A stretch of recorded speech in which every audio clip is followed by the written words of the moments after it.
Durante todo o século XIX e a maior parte do século XX, correram rios de tinta na imprensa a propósito das origens de Macau numa controvérsia que parecia infindável. E a controvérsia girava em torno, desde logo, da data de fundação da cidade. 1557 seria tudo menos certa, já que não se conheciam, nem conhecem, documentos que a atestem. Outra questão, não derrimida, era a que se prendia com o estatuto da cidade.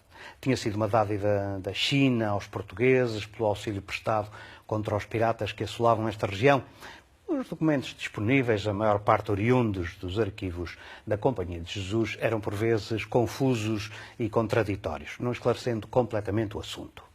Por outro lado, não se sabia igualmente que batalhas se tinham travado e que piratas por aqui rondavam. E sendo assim, a controvérsia foi-se mantendo e a literatura académica crescendo a tatear os labirintos desta história sempre mal contada. Para esclarecer todas as questões em aberto, postavam-se os arquivos da China, que estavam fechados, impedindo que os mistérios se deslindassem. Claro que em tudo isto pesavam as questões políticas. A China guardava os seus argumentos sobre Macau a 7 chaves.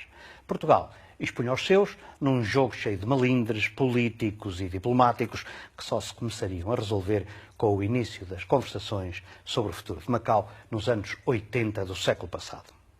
Nesse novo contexto de clarificação e de diálogo diplomático e cultural, a China acabaria por tomar uma decisão que a muitos se afigurava então pouco menos que impossível. Abriu à consulta pública os documentos existentes nos seus arquivos históricos até 1911. Esta decisão, saudada por todos, deliciou particularmente os académicos, que passaram a ter ao seu dispor uma torrente de informação tão valiosa como inesperada. Bom, pena é que neste novo contexto os investigadores portugueses capazes de lerem a documentação em chinês constante nos arquivos não sejam muitos.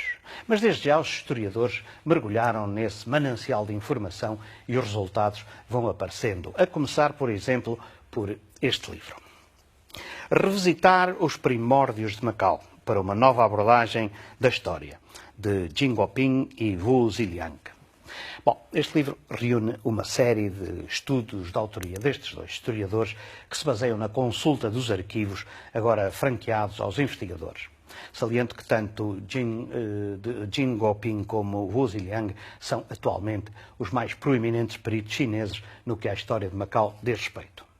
Tendo como centro da pesquisa Macau, debruçam-se neste livro sobre a conjuntura local e internacional da China e da expansão do Império Marítimo Luso, que trouxe Portugal às portas do Império do Meio e os portugueses a Macau.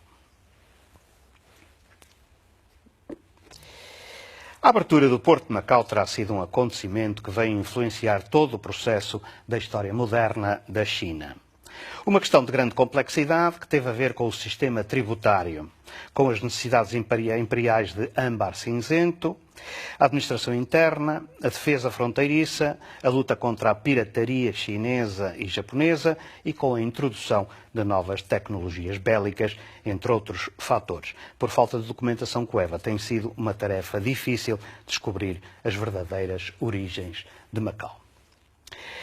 Vale a pena ler também este pequeno excerto que vou ler a seguir e que diz respeito à decisão da China de legalizar a presença portuguesa em Macau. Uma presença que acabaria por se revelar consistente, já lá vai quase meio milénio. E diz assim: era muito sensata esta decisão de Cantão de fazer com que os portugueses pagassem direitos, transformando-os assim de comerciantes ilegais em legais. As campanhas expedicionárias contra os portugueses, chefiadas por Zhu Wan, governador militar de Zhejiang e Fujian, obtiveram algumas vitórias militares, mas não resolveram o problema da pirataria, nem conseguiram acabar com a presença portuguesa no litoral chinês.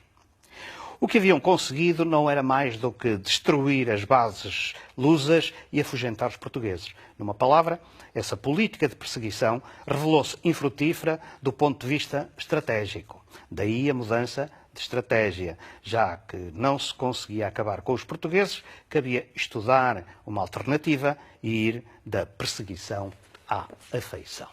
É caso para dizer Se não os consegues vencer, junta-te a eles.